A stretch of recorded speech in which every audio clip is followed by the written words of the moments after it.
Okay, good evening, good afternoon.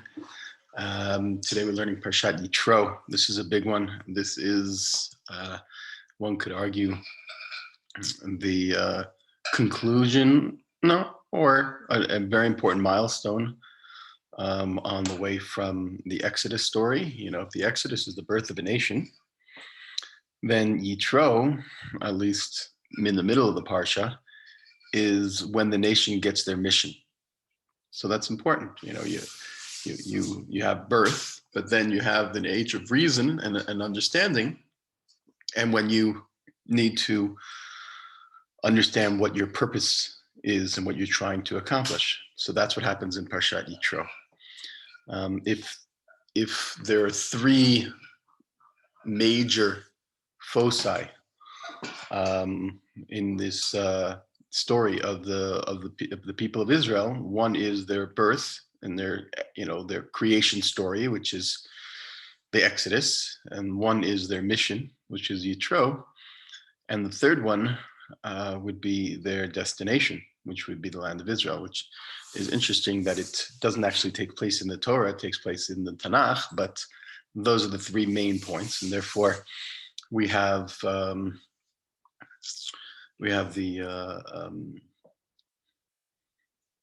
the story, the Pesach holiday that takes place about the Exodus, and we have Shavuot, which really represents, according to Chazal, according to the rabbis, this middle position of receiving the Torah.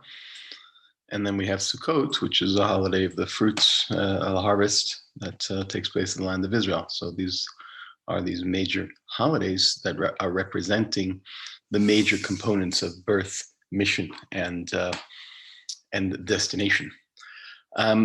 So that's an introduction.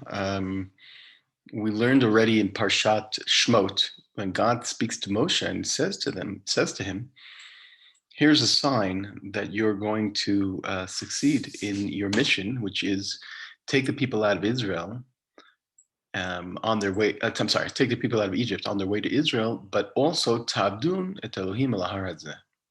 You should serve God on this mountain. And there's a reference to Mount Sinai, which we will reach in a few short moments. And before we do that, we're going to read the beginning of the Parsha. The beginning of the Parsha has a story about Moshe and his father-in-law.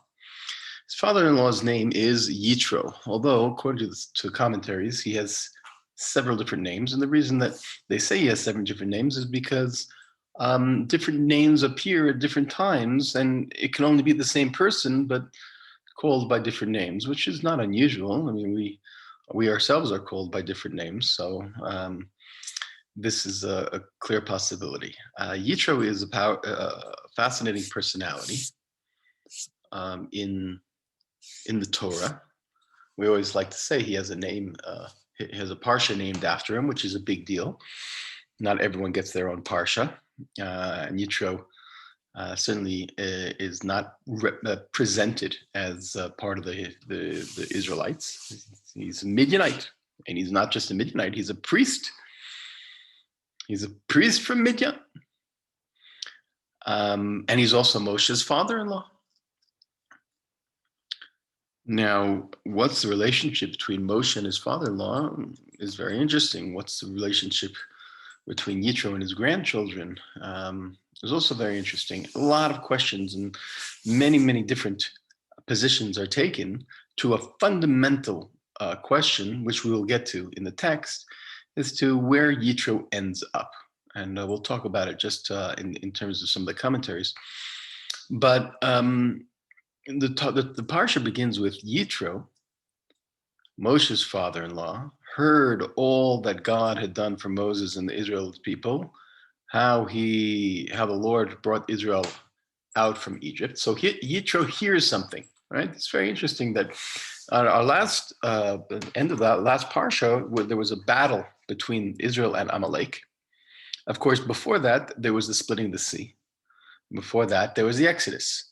So the camera, as you know, or the Torah kind of changes from the focusing on the Israelites to focusing on, they go to Midian, And they go in Midian to Yitro, and somehow he receives word of what just took place.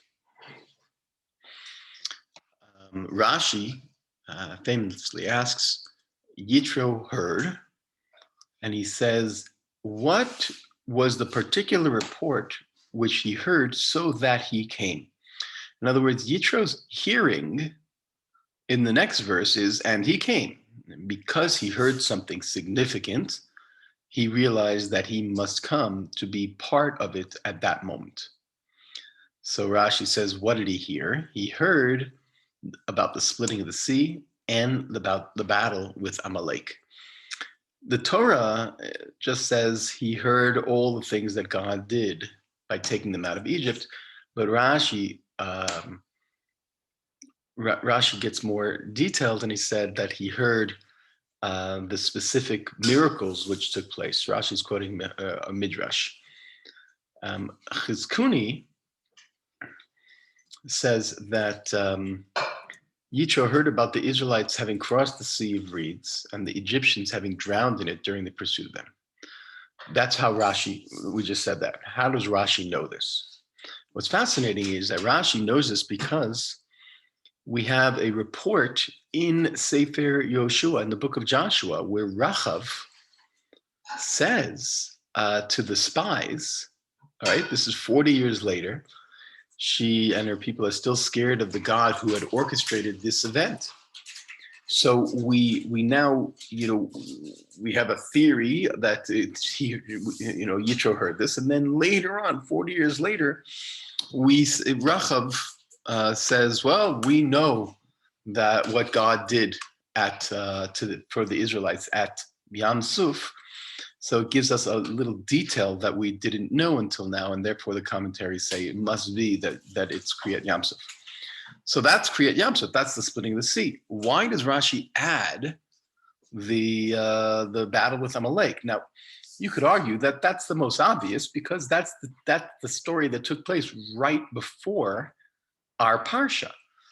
But Rashi says, actually, there's another verse. The verse is in Samuel. In Samuel 1, chapter 15, Saul says to the Canaanite, separate yourself from the Amalekite, okay? And the commentaries say that one of Yitro's names was Cani, and therefore in Israel, Yitro, the Canaanite, his family was there, and that's connected to being separate from the Amaleks. So here's a connection to the splitting the sea and connection to Amalek.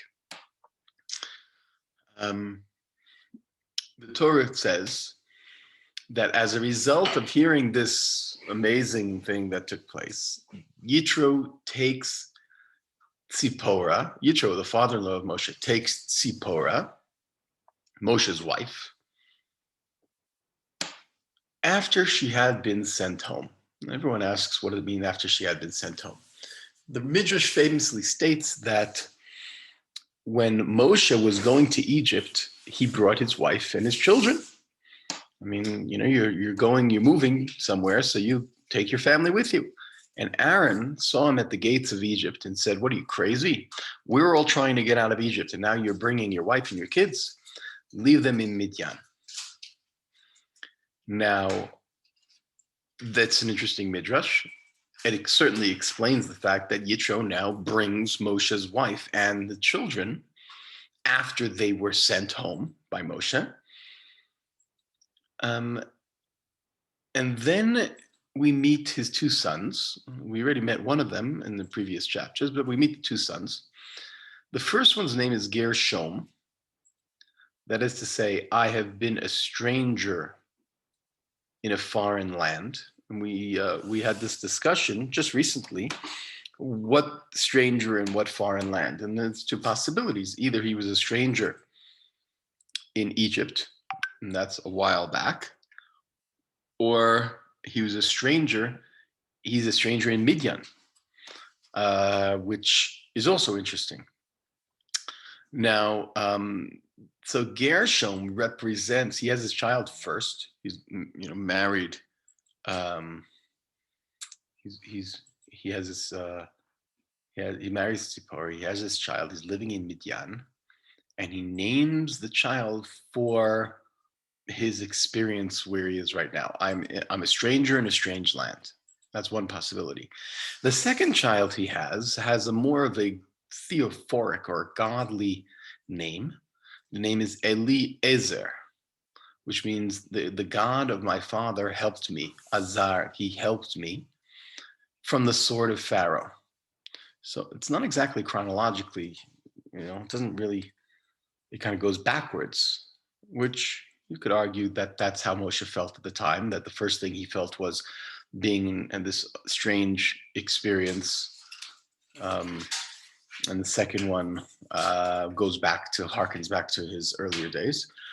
It's just an interesting thing to think about why he calls his first son Gershom. There's a midrash. There's a frightening midrash. And the midrash is always there to shock us. And the midrash says that Yitro, when he took the kids back, right, he had his grandsons, whereas Moshe was off, fighting Pharaoh. Yitro had his grandsons living with him now as a Midianite priest. At some point, Moshe had a discussion with Yitro, and he says, my sons are going to be Jews, Israelites, Hebrews. And Yitro says, well, I thought that they would kind of stick with me and become Midianites. Now the Midrash continues and says, they compromised, which is crazy. Is that really what happened? I mean, it's a theory in the Midrash that actually one of the children kind of stayed on the path of Yitro. And there is a chilling interpretation of one of Moshe's descendants, or maybe his son, years later, worshiping idolatry, or maybe Midianite idolatry. Anyway, that's the source of that midrash. It's sometimes the midrash is there to shake us up and to keep us awake during these late night classes. Anyway, the second midrash is how God saved Moshe from the Pharaoh's sword. So there's a famous Rashi often brings the midrashim, and he brings this midrash and says, when Datan and Aviram made the disclosure, told Pharaoh about Moshe, so Pharaoh actually attacked Moshe with a knife, but God made a miracle that his neck became marble, so the sword was powerless against him. Now, why does the Midrash do this? Because Moshe uses very graphic terminology, that I was saved from the sword of Pharaoh. He could have just said, Vayatzilena mi Paro, I was saved from Paro. In which case, we know, right? Moshe had to run away and Paro didn't get him. But what does it mean, the sword of Pharaoh? Of course, we will just answer, the pshat answer is that it's a metaphor, it's a figure of speech, Paro was going to kill me and I was saved. Whereas the Midrash says, there's a story. We can't say for sure, but we can bring this tradition down that he was miraculously saved. We continue with verses 5 through 12.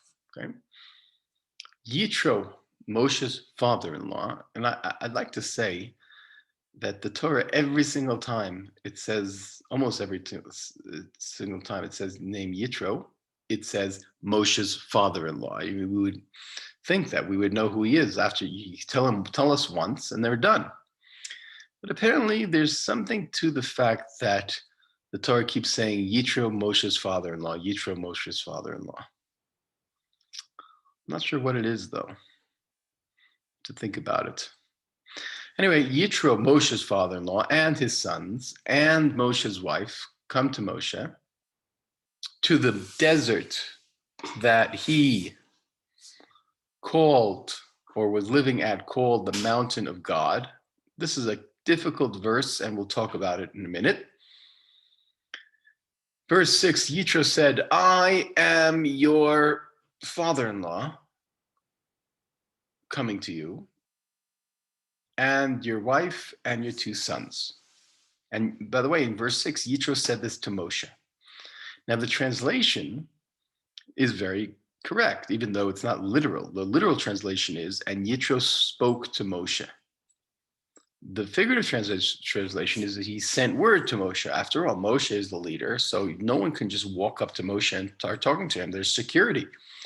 So this means, Vayomer el Moshe, means he sent word to Moshe, which is important for us to understand. You know, these are ways to understand how to read the different verses in the Torah, or the different words in the Torah, that sometimes El, to, doesn't mean literally to, like physically, but also sending word, like we would say, you know, in modern times as well. Anyway, Vayishalu ish l're'eh l'shalom, and Moshe goes out to his father-in-law. He hugs him, he kisses him, they speak to each other.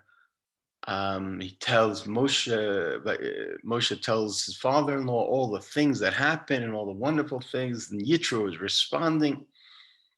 What's missing in this story?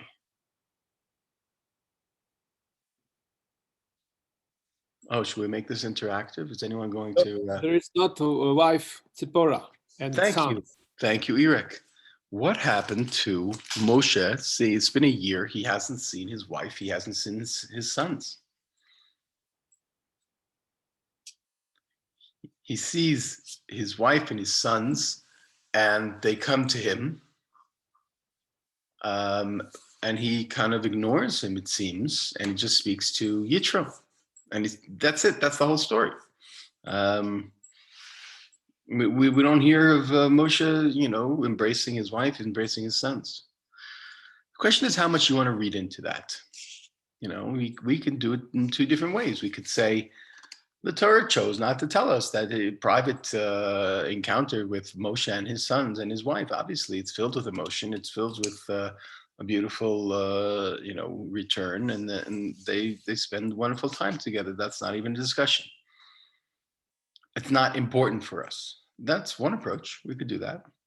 The other approach, of course, is a little more risky, is to say, no, there's something wrong. There's something that Moshe should have done that didn't do, and the Torah is kind of hinting to us that Moshe's relationship with his child, with his children, and with his wife is not one which should be praised in its highest sense. Moshe was many, many things, but we wouldn't say he gets the award for the greatest father. Now, why would I say that? Because we don't have any proof that he gets the award for the greatest father. And if the Torah might have told us, you know, and we don't have great proof that of the relationship that Moshe had with Tzipporah. So, as I said, I'm presenting 2 possibilities. This is, you know, this is 70 Faces of the Torah. Moshe is trying to convince, you know, he tells his father-in-law all the wonderful things that God did for Jewish people and for the Israelites and for everything, all the miracles and plagues and which is a little strange because that was the impetus for Yitro to come. But nevertheless, you know, they're having a conversation and talking much. And look, in verse 9, Yitro rejoices over all the good that God did for Israel. And then in verse 10, and I wrote a whole article on this, Yitro says, Yitro, Baruch Adonai, asher yitzil etchem miyad Mitzrayim, miyad Paro, asher yitzil et ha'am mitachat Mitzrayim. Blessed is the name of God. Yitro said, Baruch Hashem. That was, I think, the first time that anyone in history said Baruch Hashem. Jews have been saying Baruch Hashem ever since. But Yitro started it. So that's an interesting point. And in verse 11, he says, Atayadati, now I know, that God is greater than all the other gods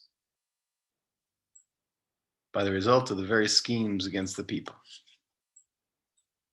So that's another weird verse, right? Now I know that God is greater than all the other gods.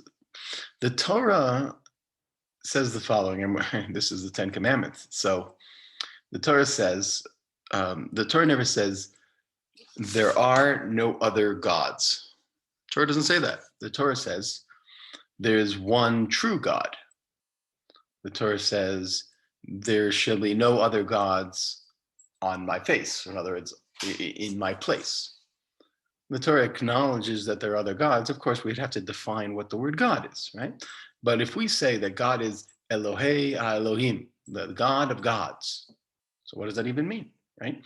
So, so Yitro is who worships, I don't know, a Midianite god, says, well, now I see that God, whose name is, the special name of Yud and Hey Vav Hey, is greater than all the others.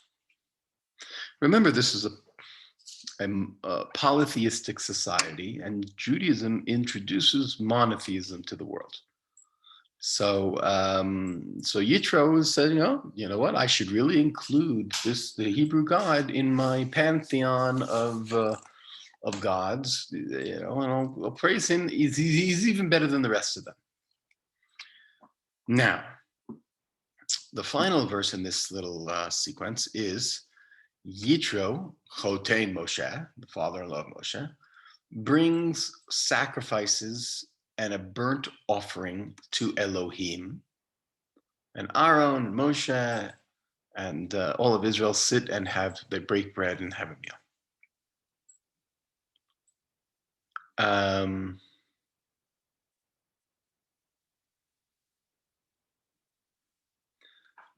The Ramban says the following, and this is the source of a major debate. The Ramban says, what does it mean that Yitro at this moment brings a sacrifice to God?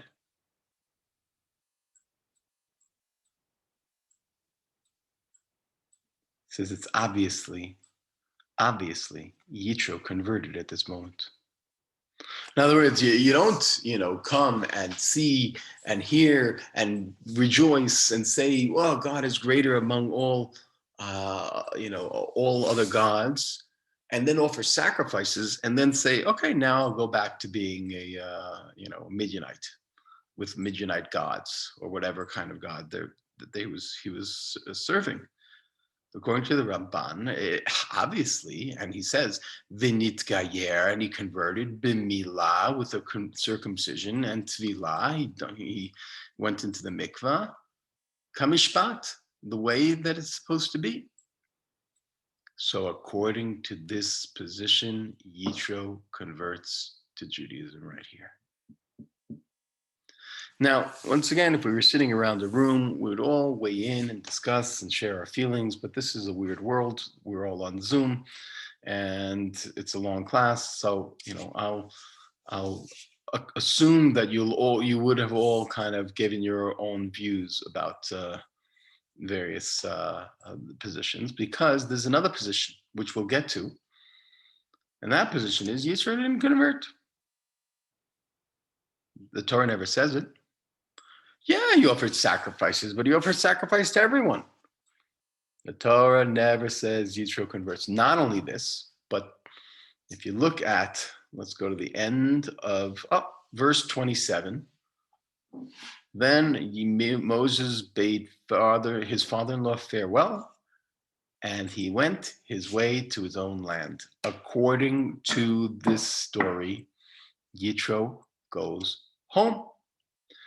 Now, Rashi says, well, yeah, of course he went home because he needed to convert his whole family. So you have Rashi and you have the Ramban, who are very staunchly supported in the idea that Yitro must have converted. And they have more proof because he appears in other times. But then you have different commentaries who say, no, sorry. Yitro stays a non-Jew. He appreciates the God of the Hebrews. He appreciates his Jewish grandchildren, but then he recognizes the miracles that were done, but he stays a Gentile. I like this answer better. I like this approach that Yitro did not convert. That's my personal preference, but each one chooses their own. Anyway, then comes an interesting story, and we're already half an hour into it.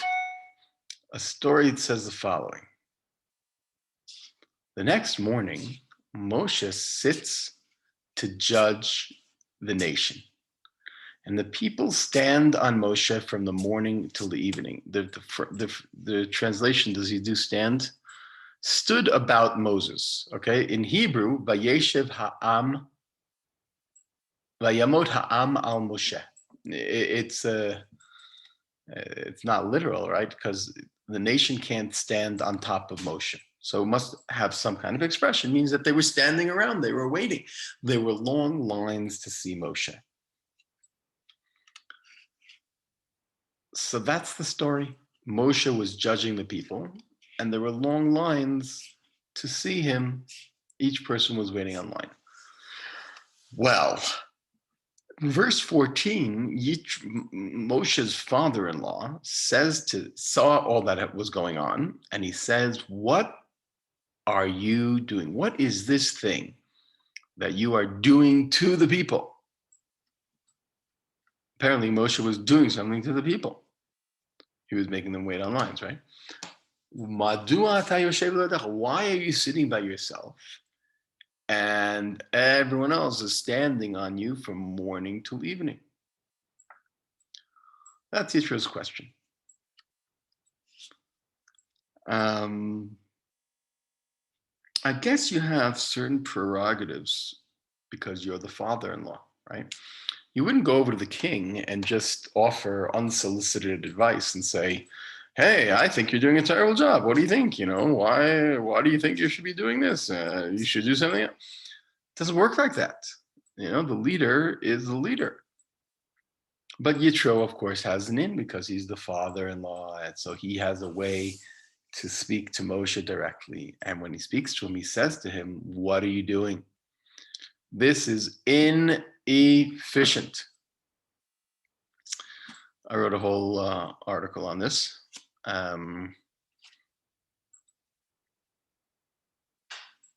Excuse me, just got a weird pain.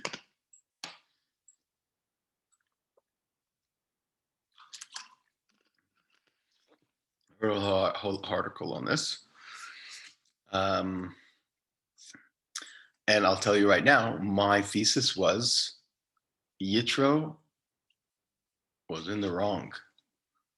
Now, some have support me, but some support no, that this Yitro did a wonderful thing. And the Torah doesn't say clearly, as we'll read. But I think Yitro did a terrible thing here. Why? Because you're right, from a efficiency point of view, Moshe was doing wrong. He was sitting there all day and all night. He was forcing people to wait all day and all night. Procedurally, it doesn't make any sense. And we'll see what Yitro's suggestion is.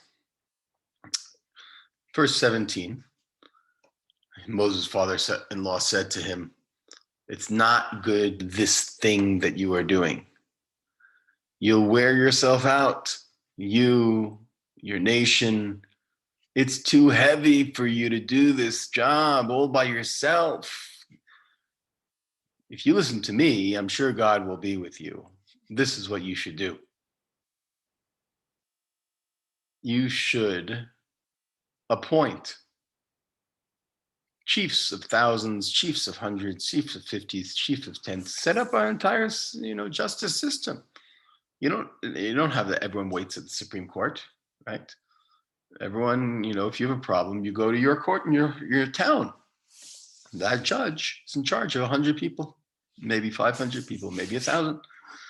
And if he can't answer it, so he sends it up. And this is how you create a pyramid of justice, and that is more efficient. So Yitro was very, very correct in terms of efficiency. There's only one problem. What problem am I having with Yitro's suggestion? The problem I'm having with Yitro's suggestion is, Yitro, this is Moshe Rabbeinu. He can split the sea. You don't think he can figure out a way to say stay up day and night? God is with him doing miracles. You don't think that the people are going to be able to wait their time so that they can get a chance to talk to Moshe Rabbeinu?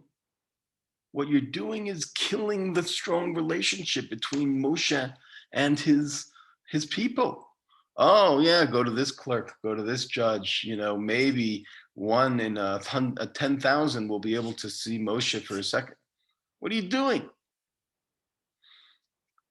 Now, what strikes me is so hard is what Moshe answers. Yitro says to him, "What are you doing? Why are you wasting your time like this?" And Yitro says to his father, Moshe says to his father-in-law, listen to this, this is beautiful. Because the people come to me to seek God. That's thing number one. Then in verse 16, they have a dispute. Then I will decide between who's right and who's wrong. So that's the second thing. And the third thing is, and I will make known the laws and teachings of God. Moshe Rabbeinu, he taught them about Judaism, about God, about history, about the Bible, about mitzvot. He judged between one person and the next. But most significantly, they came to him to seek God. And when Yitro tells him that you should just create a clerk, a justice system, a hierarchy, then I think this gets lost. So you'll tell me, well, why did Moshe listen? Because Moshe listens to his father-in-law. It's always good to listen to your father-in-law. So, and that's exactly what happens in verse 24. Moshe listens to his father-in-law, does everything he says. He chooses all these different types of people, and they take care of all the easy stuff, and all the difficult stuff gets sent to Moshe. And that's the end of our story. And verse 27, Yitro goes home to his land. And we don't hear about Yitro until Parshat Ba'alotcha in Sefer Bamidbar later on. And then we have to figure out, did he go and come back? Was he there the whole time? Interesting question. Let's move on because time is ticking away. Oh, so remember I told you that Rashi says that Yitro went home to convert his family. Sforno says he did not want to join the fate of the Jewish people by going with them to the land of Canaan. He clearly said, I am not going. Perhaps it has to do with the fact that he was old. We encounter this when David offered Barzillai a home in Jerusalem, and those of us learning Tanakh yesterday, we had this exact moment, right? David, we learned chapter 19, or last week. Perhaps he preferred to be buried with his father and mother, Yitro's sons and daughters. Then he says, Yitro's sons and daughters, however, definitely joined the Jewish people, so that's for later on. Somehow, descendants of Yitro end up in the land of Israel, which is interesting. So it's a debate. Once again, I'm not here to adjudicate, to tell you who's right. Moshe's sons, right? Sorry? Moshe's sons, no. They didn't go to Israel. Moshe's sons do go to Israel, yes. Yes. According to Pshat, Moshe's sons and all of it, all the land, all the people go to Israel. The Midrash somehow tries to find a way that one of his sons doesn't, but I don't think that that's Pshat. Pshat, simple interpretation is that Moshe's family. What says that Moshe's sons went to Israel? Moshe's sons were in Israel, of course. Yeah. Okay. There's no proof that Moshe sent his sons back to Midian and he went to the land of Israel. No, that's not that. The truth is we know nothing of Moshe's sons, but we have no reason to think otherwise. But when Moshe died, I mean, we don't hear that he's anything about his wife or anything like that. I mean, it's a bit confusing here. It is confusing. It's a When he mystery. died, his wife's supposed to be the one to lead the crying or whatever. I mean, his own family first or something. All these are good questions, none of which I have an answer to. Okay. There's not even mention, right? There's not even mention of his wife during Moshe going up. We do mention we hear about his wife, but not at his death. That's correct. It's a part of Moshe's life that we are not privy to. We don't hear about it in the Torah. We have no reason to assume that his sons and his wife went back to Midian. There's no reason that that's true. We just also don't know what exactly happened to them. Very interesting. I mean, this is very interesting. Yeah, it's fascinating.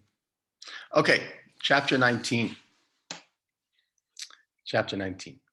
On the third new moon, third month, the children of Israel came to the wilderness of Sinai. And here is a famous verse, verse 2. They entered the wilderness of Sinai and encamped in the wilderness. Israel encamped there in front of the mountain. Now, in the English, doesn't mean anything, but in Hebrew, it goes into the singular. It says Israel as one person camped at the mountain.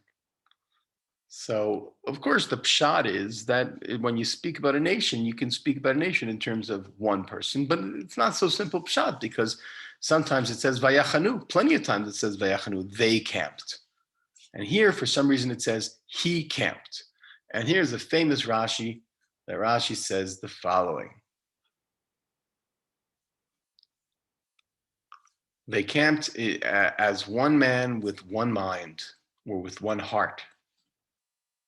So when they came to Mount Sinai, all of Israel was united.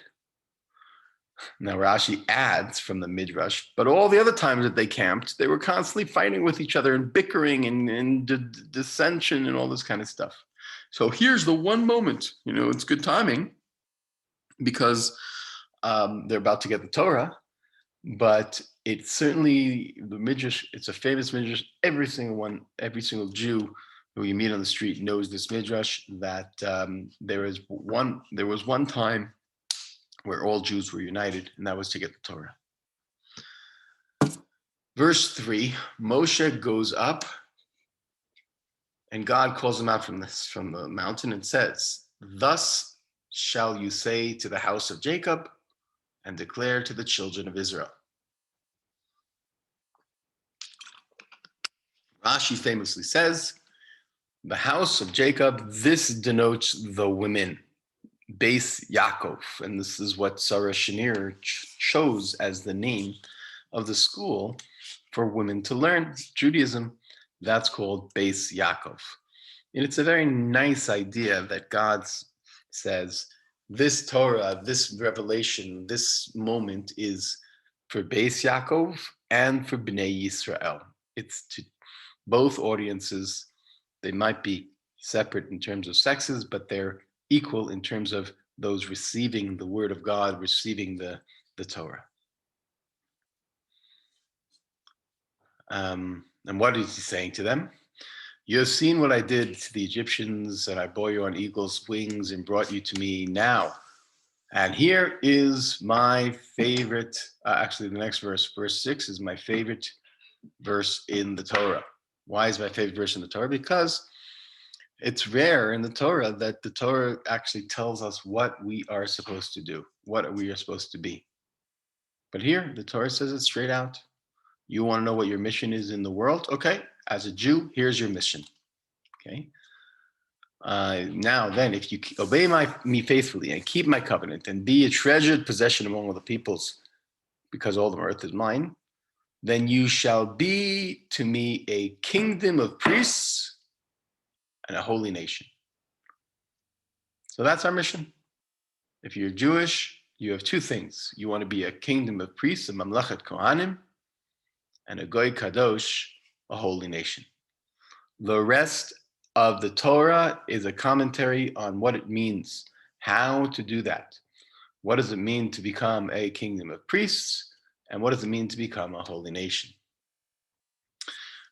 Sforno explains, this will make you a special, for only you will be a kingdom of priests, something that will be understood by all of mankind. This is because all of you will call on the holy name of God and serve him simultaneously. This was to be a forerunner of what will happen in the distant future, proclaimed by prophet Isaiah, and you will be proclaimed priests of the Lord. This is also the true meaning of Ki Mitzion Tetzei Torah. The Torah comes out of Zion. So this is the message of the Sforno, that to be a Mamlachet Kohanim B'Goy Kadosh is a role model for the world, to serve the world and serve God in that capacity, and through the Torah to emanate the message of God. Shadal says something similar. He says, "Mipnei she'ayu hagoyim maminim, shekohanim krovim v'chavivim le'eloheim v'sheloheim osim lahem kol chavtzam." He says, why? What's the idea of the priest? The priest is the one who is closest to God. The priest is the one who has that special connection.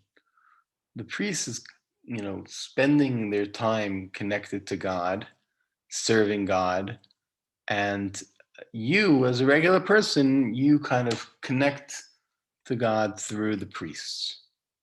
He said, wow, this entire nation is going to have that relationship with God, that closeness. And therefore, the entire nation is going to be called the priest. And how do you do it? By becoming holy through observing the mitzvot. Moshe summons the elders, and he says to them, he lays it down, and this is very important, and he says, okay, are you going to accept it? There's a midrash, famous midrash that I didn't quote here, but it says the following: when God wanted to give the Torah, so actually he went to other nations and he asked them if they were interested, but then they started questioning and they started asking what's in it, and they said maybe this but not that, and he went to each nation, and each nation found a flaw in what it says in the Torah. And then he went to Israel, and verse 8 is a shining moment in the history of the Bible. All the people answered as one, saying, all that the Lord has spoken we will do. And Moses brought the words back to God and said, listen, I spoke to the people.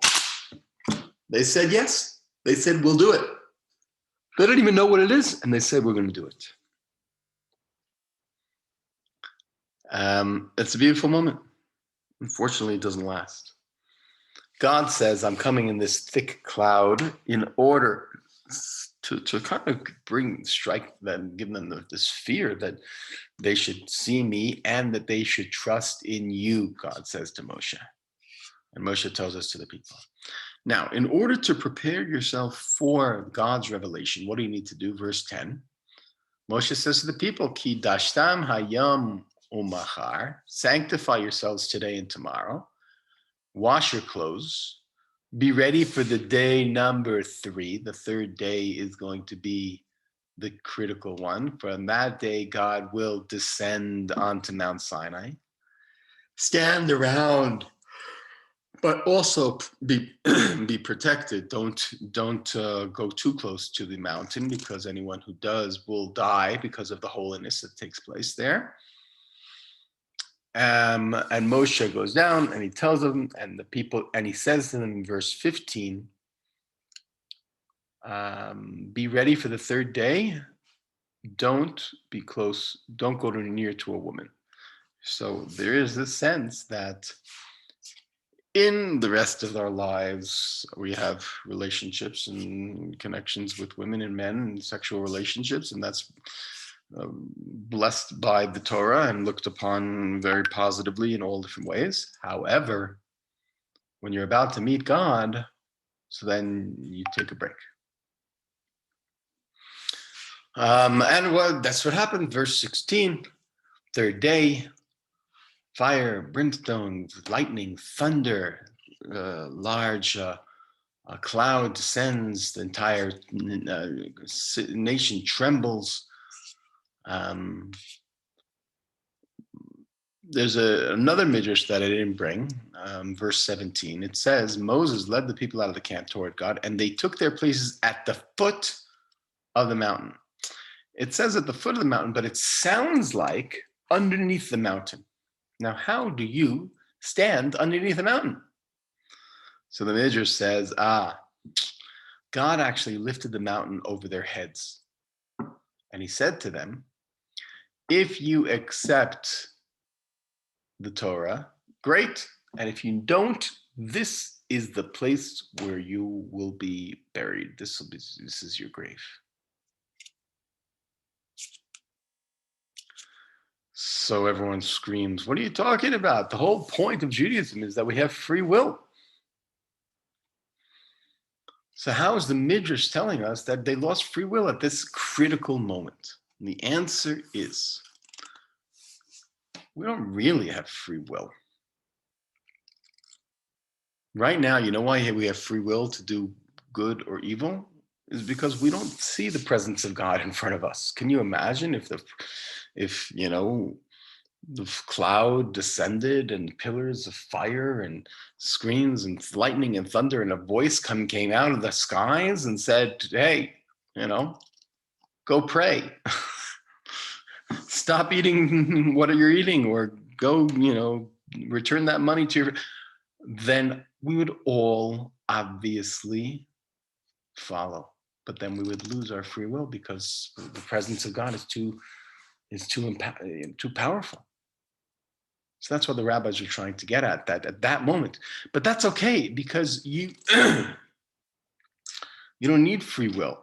Why? Because you chose in the beginning. Once they chose to be part of the Jewish people, once they chose to put the blood on the doorpost, once they chose to say, we will accept it, so then you follow the rules. That's how it works. Then you're obligated. Anyway, a loud shofar, and Moshe speaks, and God is answering this great sound and voice, and screams, and Moshe goes down and he says the following, and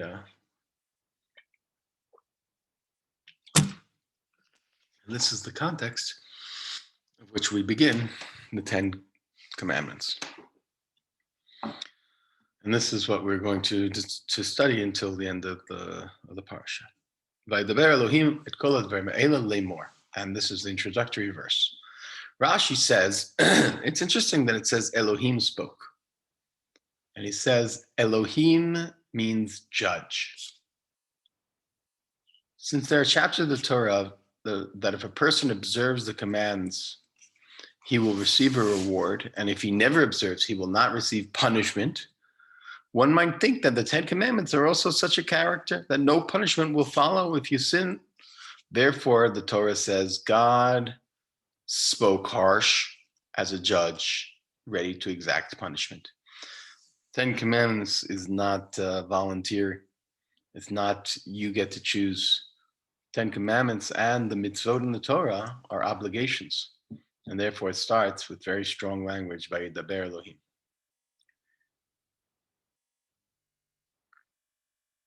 Rashi quotes a midrash that says that God screamed out the entire 10 Commandments in one moment, in one saying. I think it's just trying to build on the drama and the incomprehensibility of everything. And then what Moshe would do, Moshe would translate and explain each time, each one to all the people, because they couldn't understand the word of God. The Ramban gives a commentary on talking about the Ten Commandments. Books and books and books have been written on this. And the Ramban says that it's divided into two. 5 sayings on one tablet and 5 sayings on a second tablet. So why divide the 10 Commandments into 2 sections? So the first 5, Ramban says, are about how you act towards God. And the second 5 are about how you act towards your fellow man. Ramban talks about that. It's a very nice introduction. 2 tablets corresponding to heaven and earth, corresponding to the bride and the groom, corresponding to 2 wedding attendants, corresponding to 2 worlds. And the Ramban ends by saying, this is all a secret. It's hard to understand all of it. Meanwhile, the first verse he says is, Anochi Adonai Elohecha asher tzidticha me'eretz Mitzrayim mibeit avadim. I am the Lord your God who took you out of Egypt from the house of slavery. Philosophers wonder, Rabbi Yehuda Halevi, whom I didn't quote, he was a 12th century Spanish philosopher, and he wrote a book called the Kuzari, and in it he says, it's interesting that it doesn't say, I am the Lord who created the world, but rather, I'm the Lord who created, who took you out of Egypt. Why doesn't he say, I'm the Lord who created the world? That's much more powerful, general, all-encompassing, universal. And the answer is that the 10 Commandments are not a universal gesture, but a national, personal one. And God created a relationship with the children of Israel through the Exodus. And therefore, that's how he comes to speak to them, as having created that relationship, which is makes a lot of sense. The tour was Rabbi Yaakov ben Asher. He was the son of the Rosh, Rabbeinu Asher. Rabbeinu Asher was grew up in German land in the, I want to say, the 14th century. And then he moved to Spain, and he wrote a very important commentary on the Bible, and on the Talmud.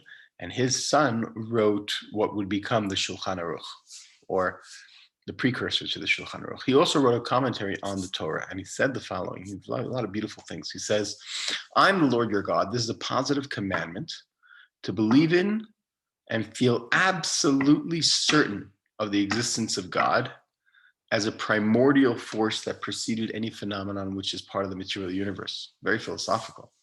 And that he is the sole creator of the entire universe, that he is our God, and that we are his people. We are obliged to serve him, and he's taken us out of bondage in Egypt. The historical fact that he took us out of Egypt serves as eternal proof of his existence and in his expressed desire to guide our fate. It proves that our exodus was the product of his will. It also proves that he must have been the original cause in this universe, seeing that once the universe, the laws of nature have been formulated, no radical changes such as taking out of a completely assimilated nation such as Israel from the midst of another nation was conceivable. Anyway, he gets very philosophical. And this is the time to get philosophical, after all. I am the Lord your God is a commandment, a philosophical commandment. It's a commandment to believe in something, not just believe. Maimonides says it's a commandment to know, which is a very difficult thing to do. But okay, not all commandments are easy. So the commandment, we might never in our lifetime be able to fulfill this commandment properly. I am the Lord. This is a positive commandment to feel absolutely certain of the existence of God. It's a very powerful thing that that he had so much confidence. Others have questions, and sometimes doubts, and sometimes they're not sure. They're skeptical. They have faith. They believe, but to know with absolute certainty. So the answer is that requires a lot of learning and a lot of understanding, a lot of thinking. So every time that you engage in that, you're fulfilling a mitzvah. Every single time. Of course, you could do it just by saying Shema, because then you're saying, I believe in God. But every time you have that conversation with someone, every time you talk about God, every time you think about the complicated nature of, or you argue with someone about it, you're fulfilling the mitzvah of Anochi, Hashem Elokecha, believing in one true God. Ramban writes, this statement is a positive commandment. It's about saying that God existed before, and from him came everything, and he created the world because of his will.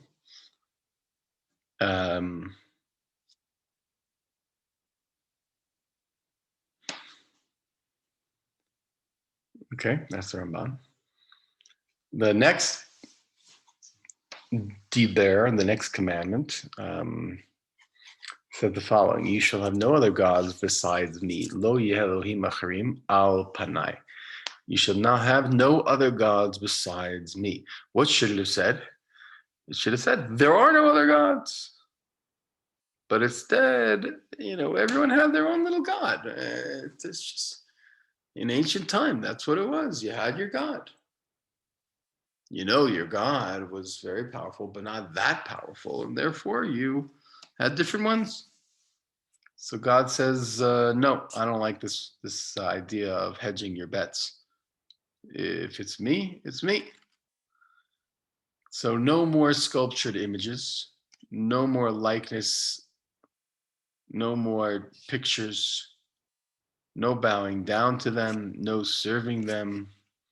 I'm a jealous God, an impassioned God. And if you reject me, then I will punish you, not only for generations, but if you follow in my ways, then I will do rewards. So the Torah explains we must not admit that there are any other deities.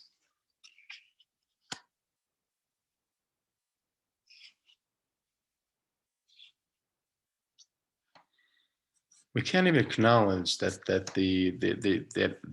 these other deities, these other little gods, have any value and any worth. The very idea of making a god is laughable, as only the creator can imbue anything created with divine power. So the Torah says that that's part of the mitzvah here, that you can't believe that there are these other powers that can have that kind of scope, such of God. And therefore, you need to stop having these images of other things. We know that in Islam, they don't have images. They take this pretty seriously.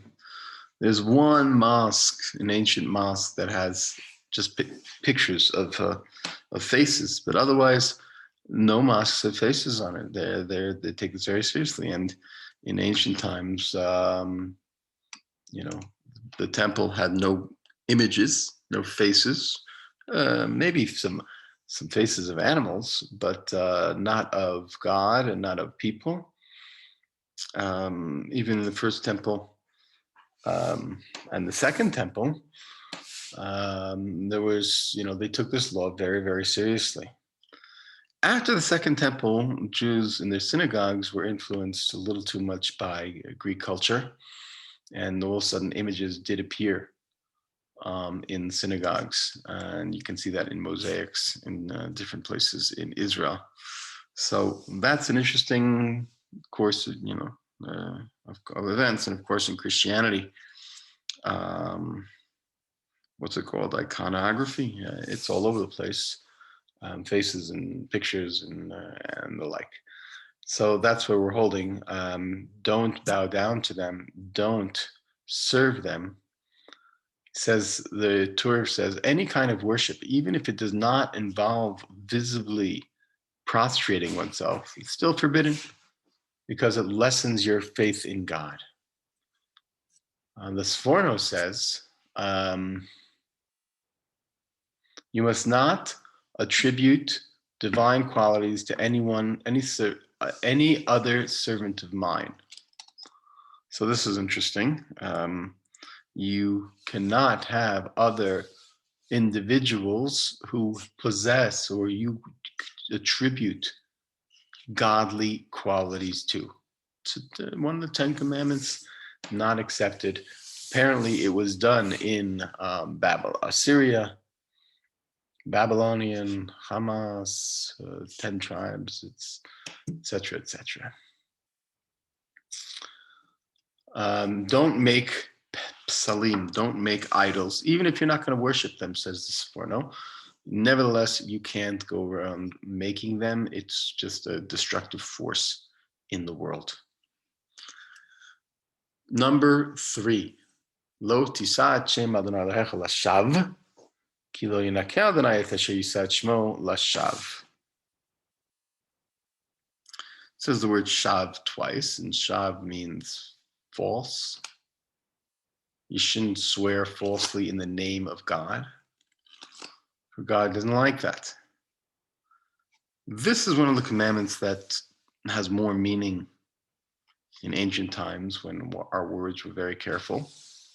And sometimes we took an oath in God's name and we stood by that oath. And if we didn't, God would be very angry with us. And we chose our words very carefully.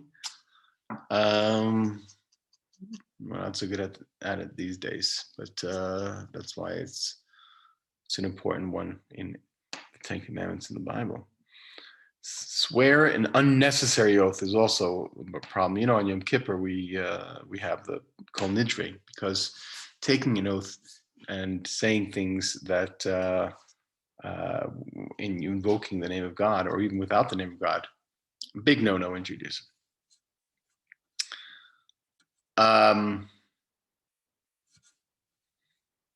Next one, Shabbos. So I can give, I'm going to teach this class for a year on Shabbos, so I'm not going to talk about it at all almost. Remember the Shabbos day. Keep it holy. 6 days you should work. The 7th day is a Shabbat for God. Don't do any melacha. You, your son, your daughter, your slave, your maidservant, and your animal. And also the stranger who is in your gates. Can't do work. For on 6 days God created the heavens and the earth, the sea and everything abound, and he rested on the 7th day. Therefore, God made this Shabbat holy. And that is the essence of Shabbat. The Torah explains what is the ger, the stranger in your midst. So he said, whenever it says the word ger, stranger, in your gate, because it's a specific phrase here, in your gate, it's referring to something called a ger toshav. A ger toshav means that you can be a stranger, which means not a Jew, but living amidst the Jews or near the Jews or connected to the Jews. We call it a resident Gentile who believes in Judaism to the point where they've accepted upon themselves the 7 Noahide commandments. Therefore, he is not included in this category of people who have to keep Shabbat. He has 7 commandments, but Shabbat is not one of them. So that's one type of ger, called a ger toshav. But the second type of ger is when it says ha'ezrach, the citizen and the stranger, which means the stranger who underwent conversion. So if he underwent a basic conversion, then he must follow all the mitzvot, obviously. So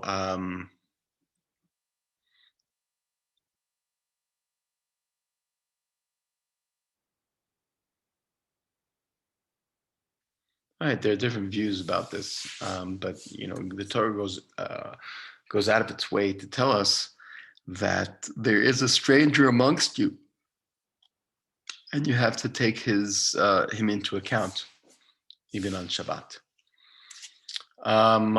Honor your father and your mother, that you may long endure on the land that the Lord your God is giving you. Now, this is interesting because it's the only time in the Ten Commandments that there's a that. In other words, in order that you'll get reward in this way. The Torah explains that after God completes the list of duties that we have towards God, he begins the list of obligations that we had towards our fellow man. As we discussed this already, in Hebrew it's called Bein Adam L'Makom and Bein Adam L'Chavero, between man and God and between man and other man.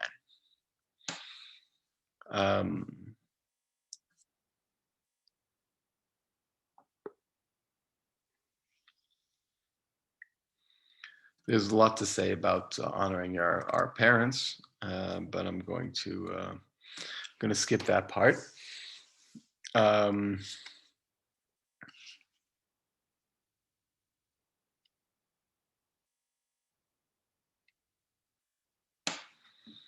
Skipping this forno as well. But it says something interesting. It says, do this mitzvah on the land that God gave you. So the Sforno explains it as follows. If you do the first 5 commandments, then you will be rewarded by being able to stay on the ancestral land. If you sin and reject and do idolatry, then you'll be kicked out or spit out of the land, and it's exactly what happened throughout Jewish history. Here, he says, it's not only about your actions, but it's also about your words. And you have to be very, very careful how to honor God, how to honor your parents with your actions and with your words in the land that you've been assigned. The next 4 are: don't murder, don't adulterate or commit adultery, don't steal or kidnap, we'll talk about that, and don't bear false witness. The Torah explains, the order of which the Torah lists the following prohibition needs to be understood as follows. The Torah implies that the listener has appreciated, first and foremost, God has insisted that he's the creator. Next, he's commanded that the parents be accorded honor and respect. So it's kind of like first comes God, then right under God are your parents because they gave you life, right? So now, first and foremost, do not shed the blood of a human being who was created in order to honor me. You deprive me of my honor by killing others, okay? Then adultery is similarly motivated, as violating the wife of your fellow man is not only a serious injury, but it undermines the principle of enabling children to know who these parents are. And that goes against the respect that you're supposed to have for parents. You can't if you don't know who the parents are. Stealing and kidnapping, preventing human beings to live the kind of life that God wished them to live, deprives God of the worship of him by the kidnapped person. Similar considerations are at the core of the laws not to testify falsely, not to plan to deprive others of their rightful possessions. So you see, the first 3 negative commandments refer to actions performed with one's body, stealing, one's mouth, and with the heart of coveting.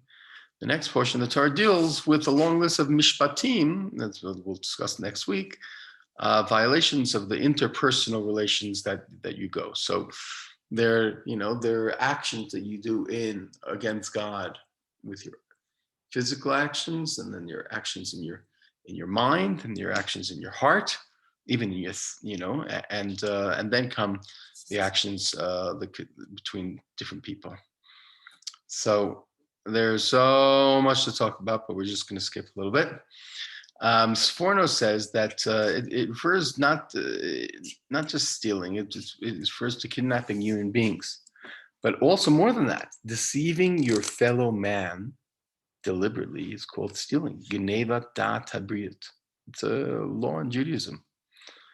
If you mislead people, you're violating Geneva, stealing.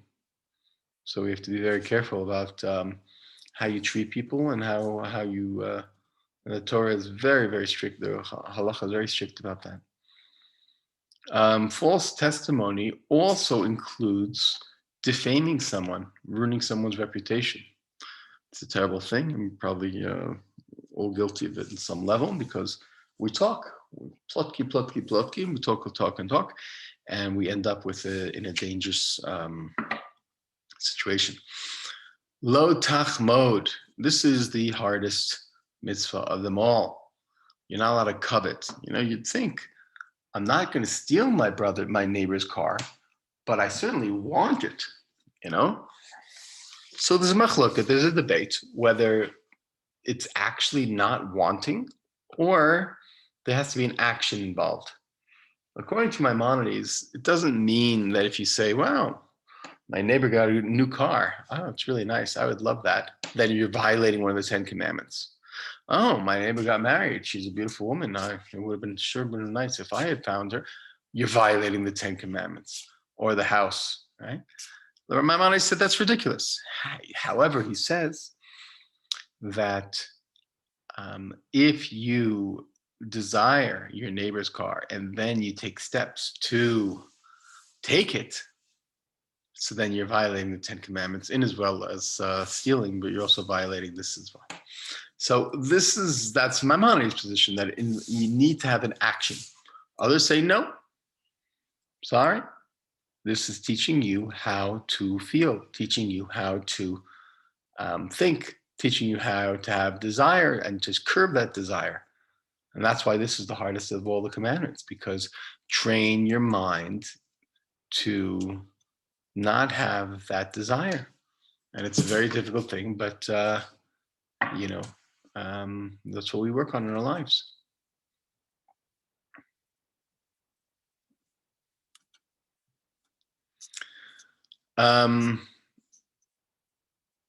There's one more paragraph in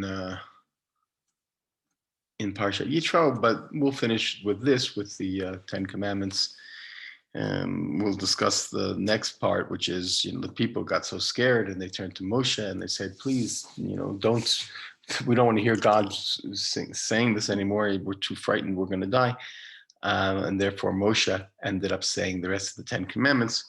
And the people survived and accepted upon themselves, as we're going to see really the second half of this ceremony. See, 10 commandments wasn't just like, that they got laws, but rather they went through a covenant. And when you have a covenant, you have to do a ceremony, and we're gonna look at that ceremony in the next chapters, especially chapter 24, which is just one of the most difficult chapters in the Torah. And that's it. It's been a pleasure talking with you, and I hope you enjoyed the discussion. And I'll make a video of. I'm sorry, I'll record. I recorded this, so I'm going to put it on YouTube and put it onto my page and on my Facebook, if anyone else wants it. And otherwise, I wish you all a wonderful Shabbat. There's a custom for some to stand during the 10 Commandments. Of course, no one's in synagogue anyway these days, but that's what I meant in the beginning, actually, Robert. Oh, I misunderstood. Yeah, I kind of stand, even though I don't think you should. You know, I don't think you're supposed to single out. This is important in the Torah, and I think all of it is important. So there's a debate about that, as there's a debate about everything. But I hope we opened our minds up a little bit and saw the beauty of Torah. And we will continue next week, God willing. Everyone have a wonderful Shabbat. Thanks, Shkoyach. Thank you. You can Thank follow me on you. Facebook by just going to Avi Bamel you. and asking to be my friend. I'll be your friend. Thank you, Rav. Thank you. Thank you. Chat Bye. my name. There's only one of me on Facebook or in the world, so I'm special. Everyone have a wonderful, wonderful Shabbat. Shabbat shalom. Thank you. Shabbat shalom. Bye.